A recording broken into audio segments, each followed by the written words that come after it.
What is going on? Happy Thursday.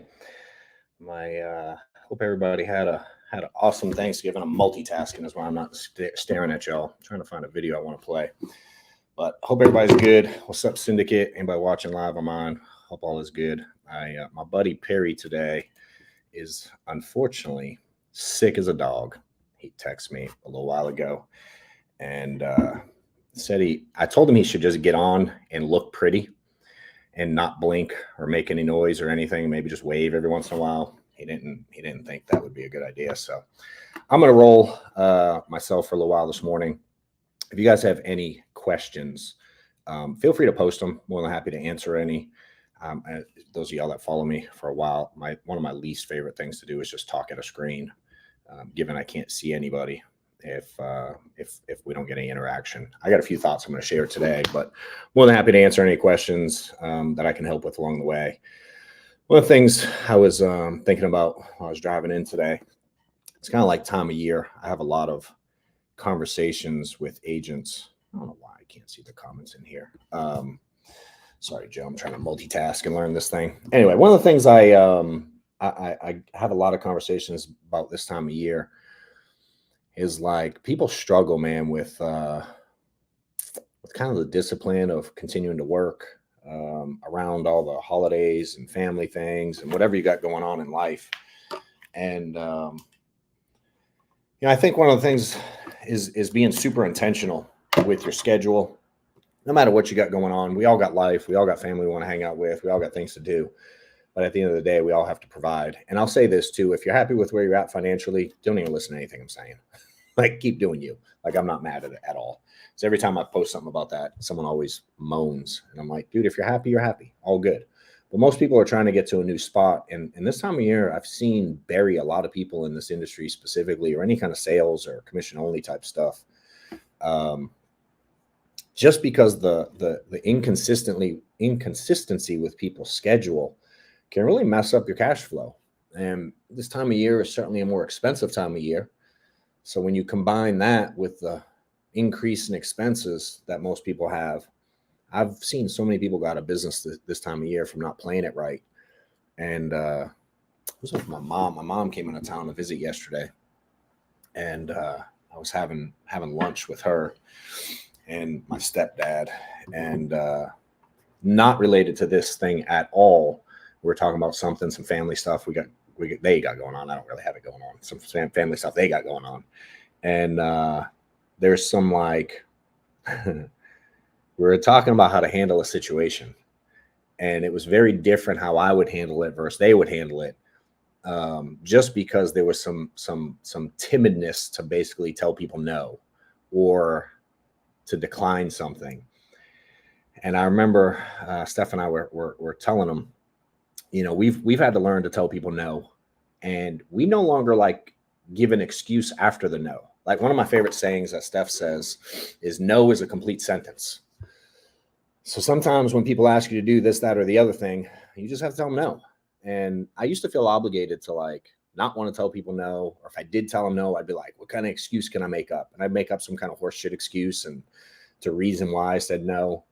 And I'm like, dude, I just don't give a rip. I just tell people no. And this time of year is tough. And a lot of y'all will struggle telling people no. And hell, sometimes it's really close people. Sometimes it's your damn spouse. I've learned that. And all that says to me is maybe you're not on the same page with your goals, dreams, desires, things you want to achieve. What's up, Lily? So, I think this time of year, be super intentional with your schedule. Really map out what you want to do. Maybe map out what you want to accomplish in the next 4 weeks. If you're the type that's like, I'm starting January 1st. I'm like, dude, you're probably not going to be successful anyway. You should probably start today. And if you map out when you can accomplish the things you want to accomplish, put in the work you want to put in, there's plenty of time for, what up, Joe? There's plenty of time for family time and all the other stuff. I was watching, there's a couple things I want to say. Amen, Joe. You ain't kidding there, dude. I watched this, I'm trying to remember her name. She's the wife of a dude on the Raiders. I think I don't know what city they're in now. They're Las Vegas Raiders now. Where the hell do the Raiders play now? I think it's Las Vegas they moved to. I forget his name. I can picture him clear as day. Maybe someone knows the name. He's on TikTok, but his wife's, I think, more popular on TikTok. I watch her. And he gets cut a lot.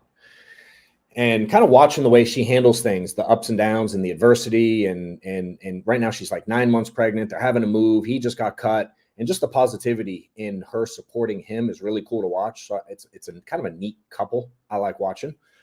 And I watched this other one.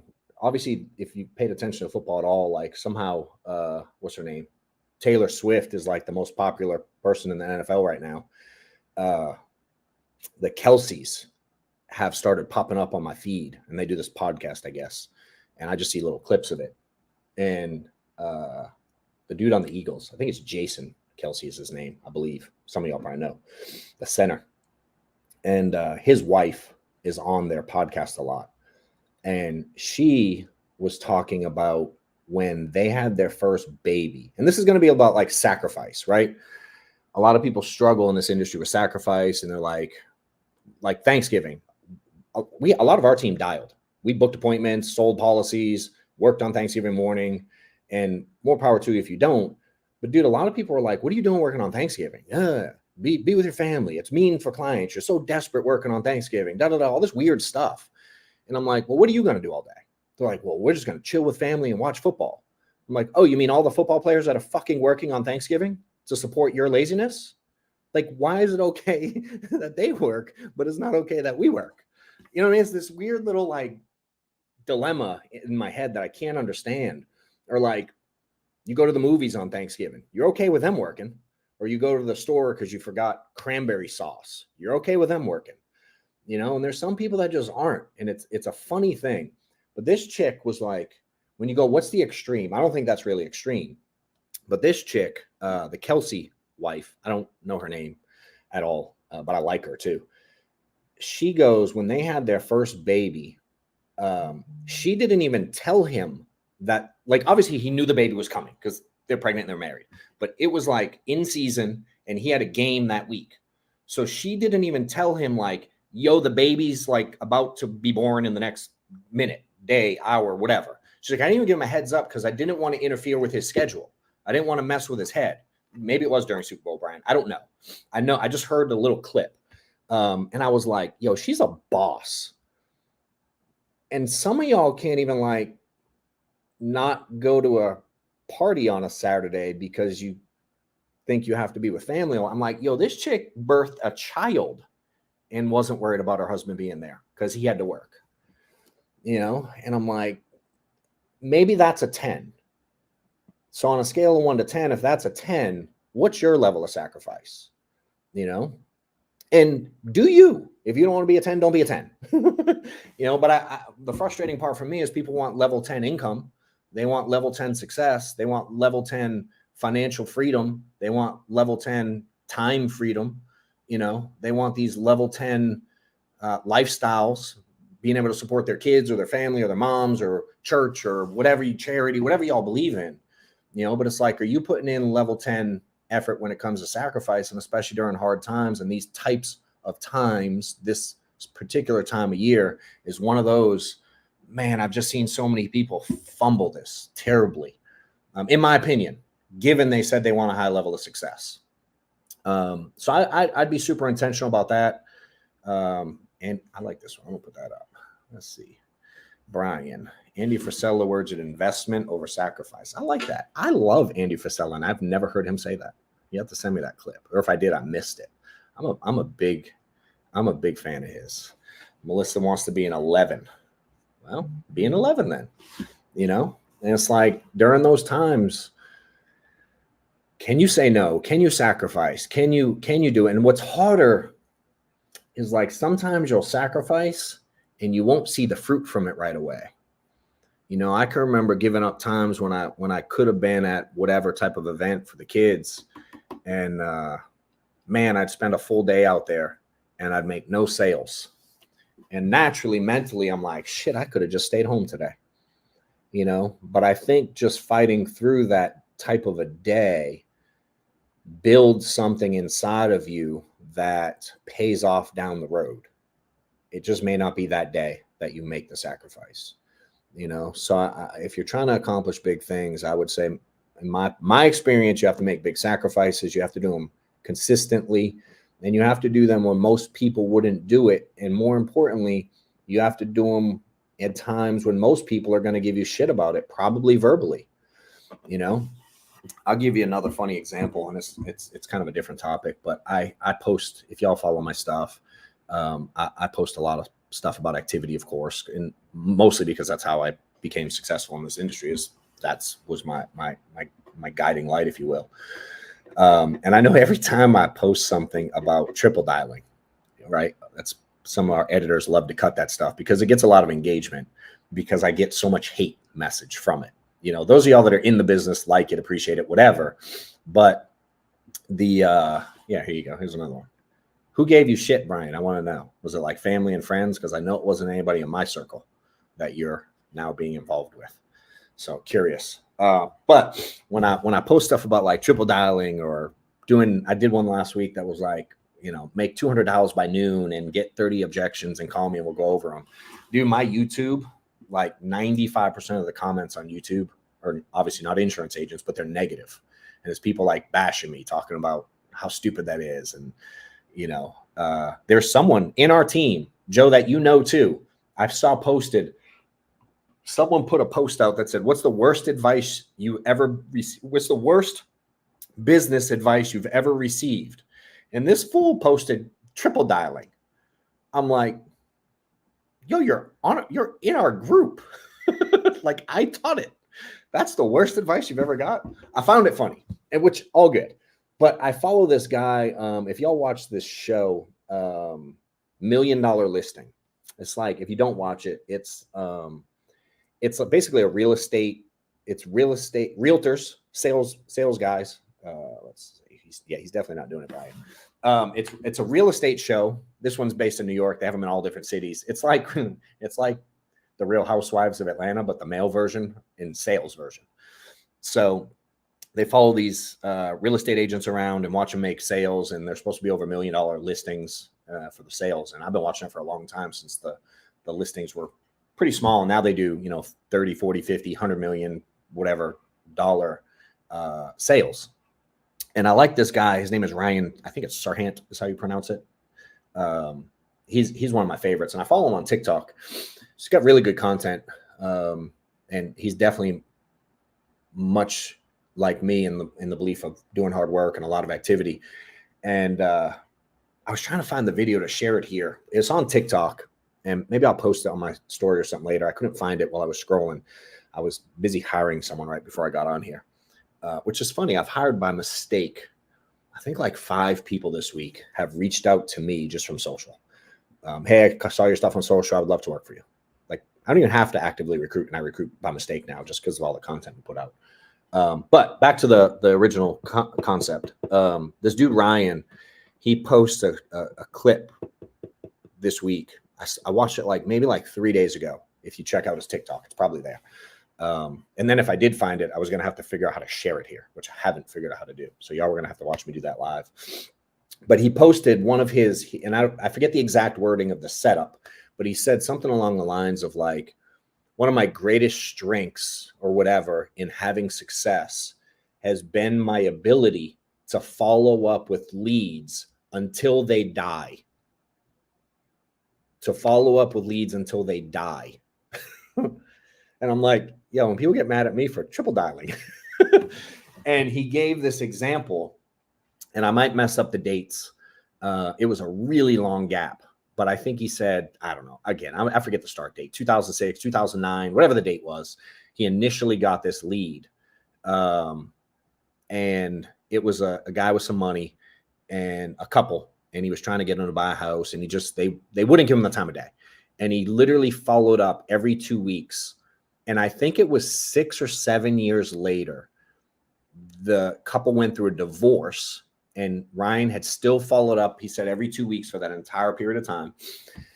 6 or 7 years later, the dude reaches out to him and he goes, yo, I appreciate all the follow up. I'm actually in a situation. I'm getting divorced. I need to buy a house, not only for me, but for my to-be ex. and he sold I think it was a $40 million house to the guy and like a $15 or $20 million house to the ex because he followed up for 7 years straight every 2 weeks. Right. And I somehow became a lead this week. I don't know. I test a lot of stuff. I do a lot of whatever. Somehow I became a lead this week and an IUL lead. And the agent that got me as a lead called me one time. I got one phone call and one text, and that's it. What is this person said? I don't know what that is. I don't know if y'all can see all these crazy. Who shared that? Can you take that off? Hide that. Sorry, I get sidetracked. Someone's spamming the comments. But yeah, I became a lead this week, and I'm just shit curiosity. I'm like, I wonder how much I'll get followed up with. One phone call and one text. And I'm like, what? But that's what the average agent does. Yeah, you would dial me 20. I have no doubt, Brian. What I like about Brian, and I don't even really know you, obviously. We're getting to know. Just hit me up on social one day, and I started answering him. And he hasn't stopped messaging me. And so I keep replying. But then I found out, I hang out with a lot of cool people. And I'm like, I was with Nina and Hayden, and they're like, do you know this guy, Brian? He hits me up 82 times a day. And then it was like, Zach was like, hey, you know this guy, Brian? He hits me up 52 times a week. And then I think it was like, was it Giordano or something? I talked to like 4 people in the last week, bro, that are like, you blow them up too. And I'm like, hot damn. Like, you're actually trying to learn this thing, which is cool. So keep putting in the time, put some more, slide some more dial time in with it. And, but it's neat to watch you listening so well and kind of following blindly what the people ahead of you have been doing. So, I lost my train of thought. I get sidetracked in a second. Anyway, I thought the follow-up thing was cool from Ryan. I thought that was a really neat concept. And, again, me being a lead, I'm looking at it and I'm like, and the second thing I'll say is like, funny, in this world, in this insurance world, lead world specifically, there's a lot of ways, there's a lot of lead opportunities. And most lead vendors have like a second chance type lead, an age lead, old lead, whatever the hell y'all want to call them. They have all different names. Sir, I need work. Interesting. I wonder how I stopped that, Joe. And I don't know if you can see that while I'm looking. Someone keeps blowing up the comments somewhere. But anyway, leads become like second chance leads. And I hear so many people complain about them. And I'm like, you know who doesn't complain about them? Is the people selling a shitload of insurance, because they know the second chance lead was bought by a dude who called me one time. Oh, y'all can't see it. Cool. It might be on a different platform. We're streaming on like 7 different platforms, Claudia. So I'm glad y'all can't see it. And I'm like a squirrel. I should turn off the damn comments. Yeah, y'all may not see it. I don't know where it's at. I'll pretend it's not there. Sorry. But the funny thing is, like, you get these agents that, man, are like, it's an old lead, and you get this like preconceived notion that just because the timing of when the lead was created, that somehow the family behind the lead no longer wants to take care of the need they had. And then you somehow think that the original agent actually worked the lead, which is not the case, because the average insurance agent is lazy as shit and doesn't do anything and about quits before they even work most leads. I'm like, dude, second chance leads or age leads are a gold mine, because you're typically calling behind someone that paid full price and didn't work it worth a crap. So again, someone buys a lead behind the dude who called me. I'm like, bro, the car warranty guy called me more times that day than he did. I get so many crazy spam calls. I'm like, imagine if he worked the lead. And that's what it's like. So depending on where you are, or if you're building a team where your team is like, are y'all talking to them about that? So I reached out and I told one dude about it, because I found out, weird enough, the agent was in my damn hierarchy too, which happens a lot now. So we found out who it is, and we text this guy, and I'm like, yo, your guy only called once, right? And we're not gonna make him pay for the lead. It's like, oh shit, it's my name. I don't know how it got in there. It's a mistake. We'll give him a credit. Any of y'all that are like crazy and worried about it. But it's like, how are you handling stuff like this? Do you go into calling leads with this like preconceived notion that they're going to give you some objection or negativity? Most do, or do you go into it with excitement? Like, there's a good chance that nobody's got a hold of this client, because the chances of someone else having actually followed up with them till they die is literally zero in our space. So it's like, maybe take some of this stuff and create some kind of follow-up system for yourself. And just imagine if every lead you've had since you've been in the business, imagine if you, I don't know, created an email campaign with valuable information about what you do and your services and maybe things that can benefit them. Maybe you create a text campaign. Maybe you create, what's Luke that does the like mail follow-up. Maybe you stick all your clients in his deal. Maybe you have your staff do it. Maybe you send holiday cards. Maybe you do, what I mean? Can you just imagine how many leads you've acquired over the years? What percentage of those do you follow up with? And think about this, without even going too deep. If I said, I like you on here, Lily, sharing stuff. I forgot you do that. If I said, of the 19 million sales books out there in the world today, there's probably more. I'm probably underestimating the number. Yes, Reminder Media. I agree. I like him too. He's a good dude.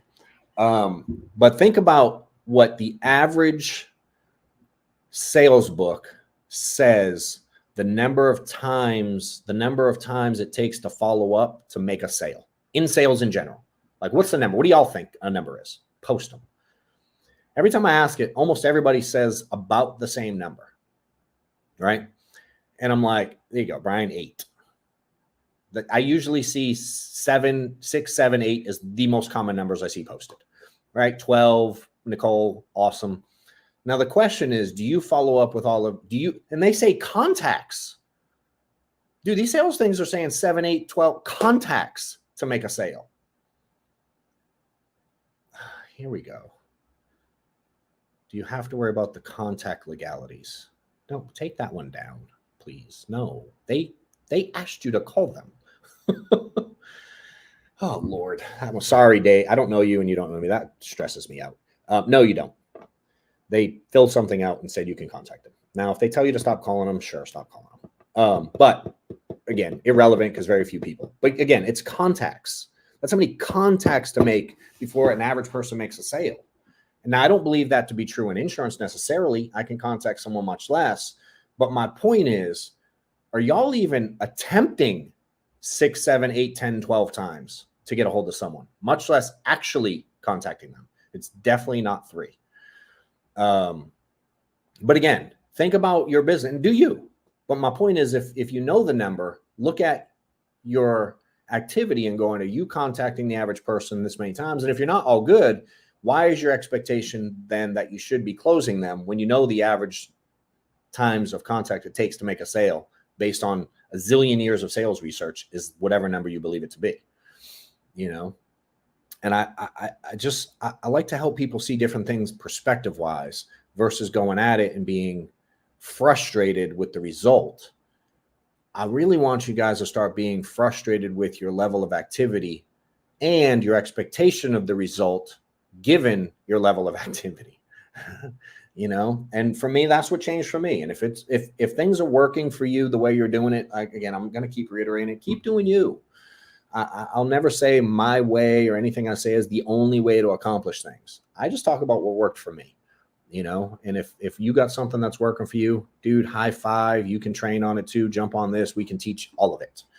So I'm a big believer in if it's working, keep doing it. So any questions? I don't have a ton. I'm not going to ramble long. Just again, some of the thoughts on my mind.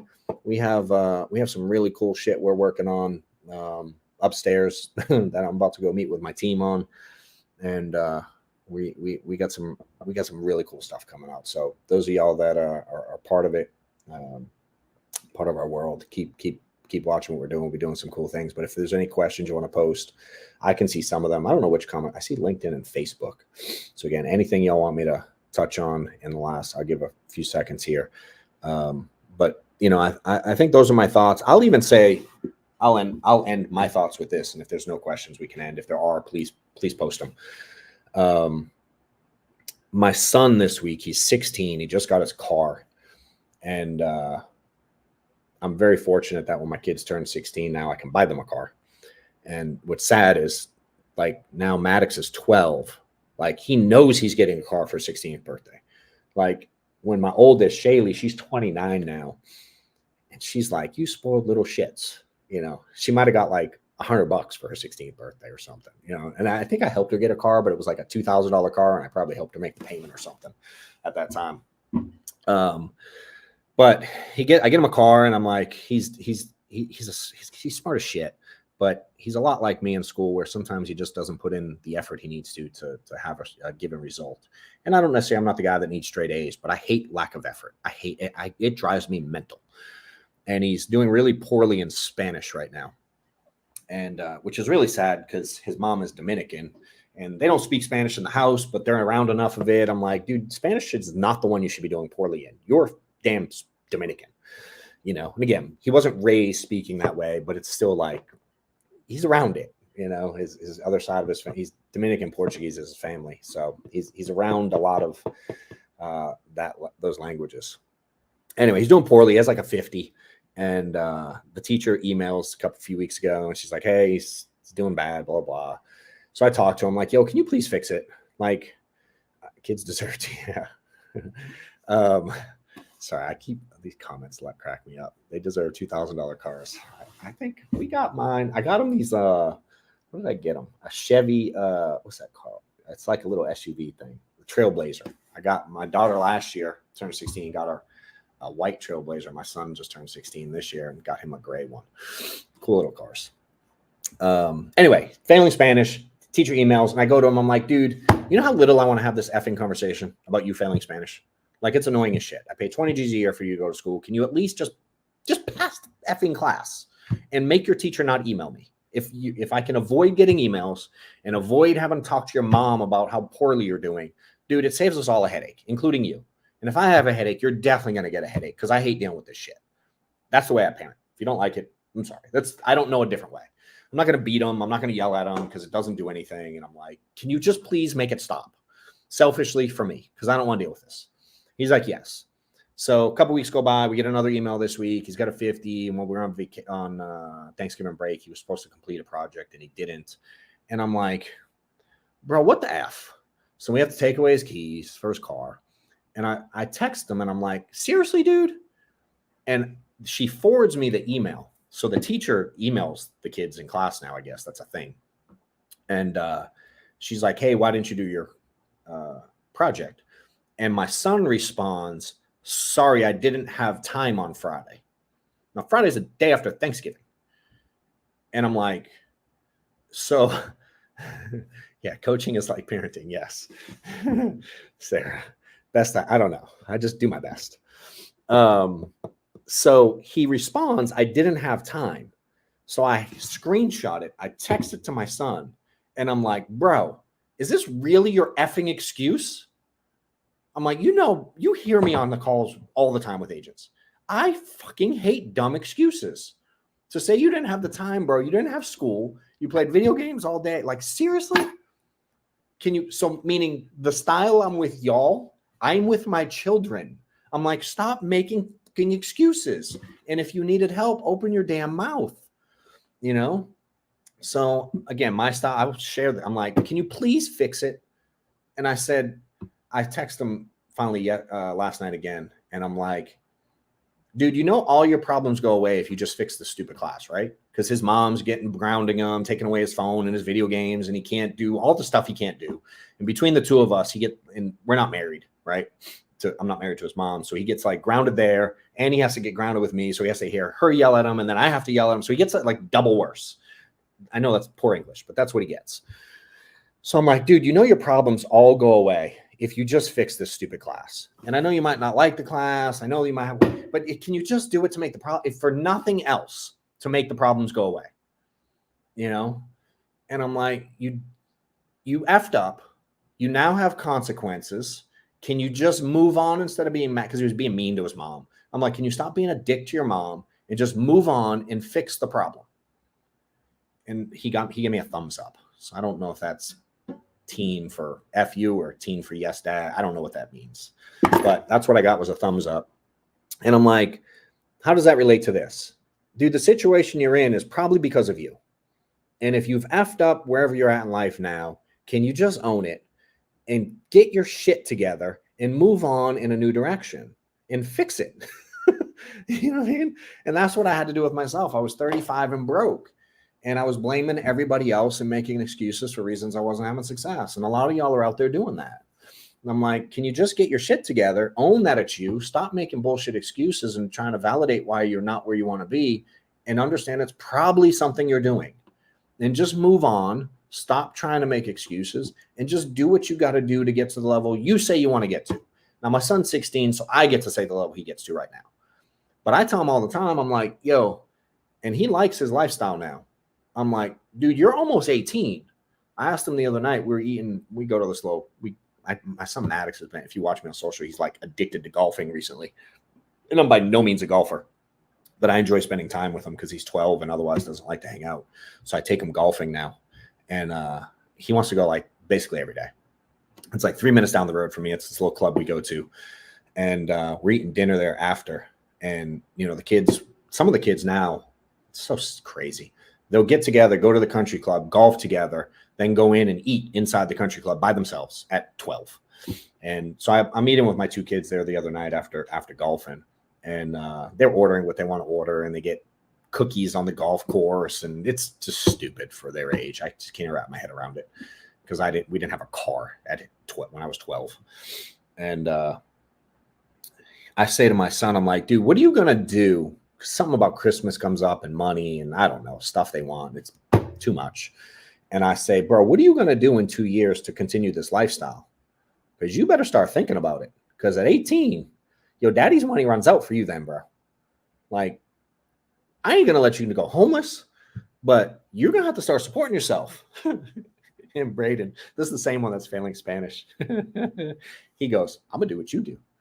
He goes, and so I think I'm going to start dialing on the phones now to like start like maybe booking appointments for some of y'all or something, just doing something to start getting the activity in. Cause obviously he's not licensed. He can't sell. There's a lot he can't do, but he goes, Dad, I know you had to work really hard to get here, but he goes, you don't really have to do that much right now. We live pretty good. And I'm like, well, yeah, but I had to sacrifice. You remember when you were little, what it was like? He's like, yeah, no, but it was only for a handful of years. And so at 16, he's seeing already that he's going to have to sacrifice for a few years to be able to make choices in life with his time not too far down the road. So I'm having conversations with my 16-year-old about how he can get wealthy by the time he's 25, you know? And I'm like, I don't know. It's the same messages I'm passing y'all. My point is, the stuff I talk about, I live by. Right or wrong, I don't know, but it's working for me. And I'm teaching my kids this shit. So, and I definitely cuss when I talk to them too by mistake. So I just am who I am, and it's working for us. So if any of this stuff I add here helps you guys, I certainly love hearing about it. You guys can certainly tag me and stuff if things are going right. Hell, if you want to yell at me, you can tag me and yell at me too. Brian, let me see this question. I just saw you had. Can you talk about the synergy between recruiting and sales? I tend to think either or. Interesting. I never thought that, dude. And a lot of agents do. Like, they think they have to sell before they can recruit. And I think people get caught up. And this rubs people the wrong way a lot too when I talk about this. Like, you don't have to know what you're doing to recruit. And the reason I say that is, you don't have to be the one that trains them, dude.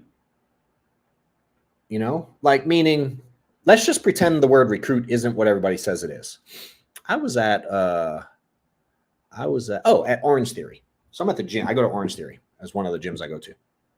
And inside the Orange Theory, there's a sign that says, if you refer a friend, you get $50 off your membership forever. And I think it's like $150 a month. So if I get 3 people to sign up, I don't have to pay anymore. That's recruiting. They don't have to know how to run Orange Theory. They don't have to train at Orange Theory. They don't have to teach a class at Orange Theory. They don't have to do shit. But tell their friends, like, yo, this cool place, Orange Theory, I go to, they have a special. You interested in coming with me? And if they get a few people to sign up, their Orange Theory is free. That's recruiting. And you don't have to know shit to do it. And this industry can be the same way. Now, I don't think that's a good strategy for the rest of time, but I think early on, dude, again, think about what you're doing to learn the industry, Brian, the things you're doing. Can you not tell people that we're helping you learn the industry and ask if they're interested in an opportunity and learn with you? You know what I'm saying? And they can DM us the same way you DM us. You know, I agree with you, David. I don't want to, you shouldn't talk them into joining. In fact, you should talk them out of joining. I just was literally recruiting. I live like 12 minutes from the office. Went to the gym this morning, and I told the dude I call him at 9:30. I call him at like 9:40, and I spent the 12, 15-minute ride to the office recruiting a guy. And really all I did was tell him who I am and who I'm looking for, what my expectations are of him. And I told him about the work it takes. I told him about the lead investment. Like I'm trying to find a reason to not hire people, dude. You know, so I think, Brian, to answer the question, the synergy is like, how long do you want to sell? And if you know you don't want to sell forever and you know you want to recruit, isn't it common sense that the longer you take to start, the longer it's going to take you to get where you want to go in the building of a team? And even if you don't know what you're doing now, relative to recruiting, you're sure as shit not going to know what you're doing in 2 years if you don't recruit between now and 2 years from now. Selling more isn't going to teach you how to recruit more.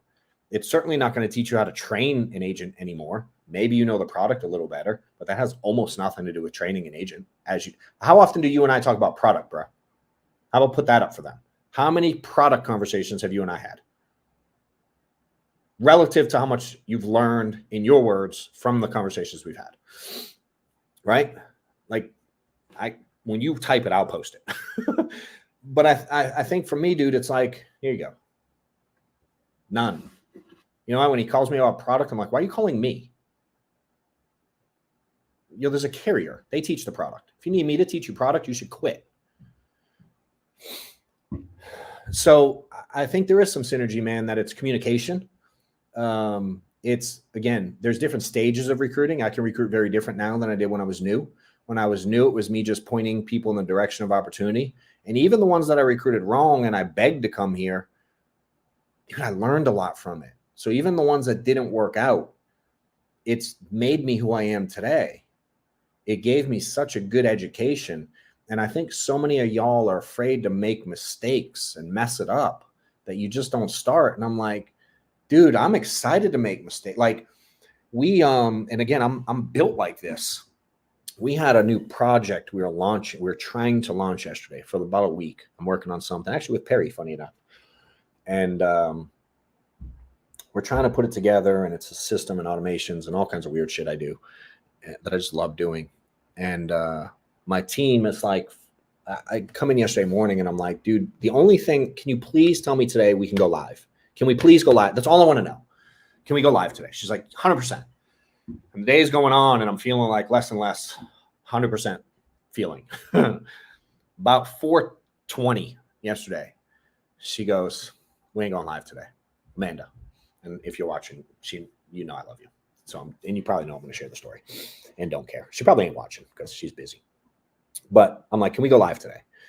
4:20, she's like, nope, we can't go live. And I'm like, I don't say one word, like literally no words. I'm like defeated. And I'm like, I go to the bathroom. So I walk away. And I can see it on her face. She expected me to be mad because I used to get mad really easy. And I'm like, all right. So I immediately go to solution mode in my head. I'm like, what's the solution here? And I go, all right. And so I get on the whiteboard. I take like literally 45 seconds. I go to the bathroom just to check out for a second. I come back in. I'm like, yo, y'all come in. So I bring the team in. I'm like, what's the bare minimum we got to do to get live? And we go through, and the details are irrelevant. We go through, I get on the whiteboard. I'm like, we need 1, 2, 3, 4, 5, 6, 7 things. We need all 7, ideally. I said, but if we do 1 and 2, technically it can work because 3, 4, 5, 6, 7, we won't really run into until 1 and 2 are done anyway. And there's some gaps in time. And I start mapping it out and I'm like, yo, we can go live. I'm like, I'm overriding you. We're going live. So I'm like, you do this piece, you do this piece. We're going to do these two things and we're going to go live. And she's like, but it ain't going to be perfect. And I'm like, I don't care. Let it break. Let things go wrong. Because when things go wrong, we can fix them as we go. And even if we did delay it and get all 7 things done, do you think it was really going to go perfect anyway? The answer is no. It was still going to have some hiccups. Everything we start and build and systems and things we put in place always have a hiccup. Always, 100% of the time. So I'm like, what's the point in waiting another day? Why don't we get to the hiccups sooner? Shit, we can know about the hiccups in 12 minutes instead of waiting until tomorrow. I'd rather know in 12 minutes than in 12 hours. So let's go live. So we go live about 4:40. I'm like, F it, turn it on. So we turn it on. Things go live. 95% of it's working. There's a few things. And it's like, all right, so what? I worked a little bit last night to fix some of the things. My team is upstairs this morning fixing some of the things, but most of it went really well. And I'm like, dude, I'm not afraid to make mistakes. In fact, I look forward to them because the mistakes is how we learn everything, you know? And so many of y'all are so afraid of the perfectionists. So if any of you ever catch yourself saying, I'm a perfectionist, I can't, dude, you should just slap yourself. It's just such a bad way to look at things. And mistakes are such good opportunity. Now, repeated mistakes are pretty stupid.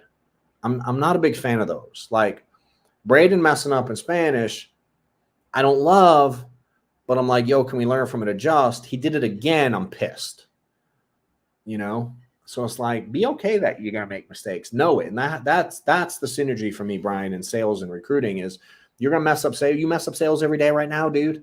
I get your messages every day. You F them up all the time. But dude, you're making a bunch because you're willing to mess them up, right? So why would that logic and that principle not work on the recruiting side? If you're doing recruiting, sure, you're going to mess some up, and sure, some ain't going to work, and sure, you're going to mess up the expectations and forget to tell someone something, and maybe someone's not going to have success. But like, all right, you're going to learn from it, dude. You know, and you're going to learn how to communicate, and you're going to learn how to get better, and you're going to learn the things. If you choose to own that you made the mistake, anyway, some of us choose to not own that we made it and put that blame on others. But if you own that you're making the mistakes along the way, the principles of that heavy activity, make mistakes, fix the mistakes, preferably from some guidance from someone who's made the mistake before you, so you don't make it as long or as often, and make tweaks and keep moving, dude. You know, and I bet you if you start recruiting, I promise you your sales will go up because now you're going to feel like you have to perform for the people you're bringing into the business. You know, so just go out and do it, dude. Stop thinking, just go. If you want to build, if you don't want to build, who cares? Don't build. And that's for everybody, not you. I know you do. You know, so again, the similarities are definitely communication is going to have to be there, and you're going to have to tweak things along the way. So hopefully that helps. If I can do anything, let me know. And if y'all will tag Perry, wish him well, tell him we'll see him next week. Give him a shout out, whatever y'all want to do. And him and I will be back live, I assume, next week. And if we can do anything for you, let us know. Hope y'all have a killer day. Later.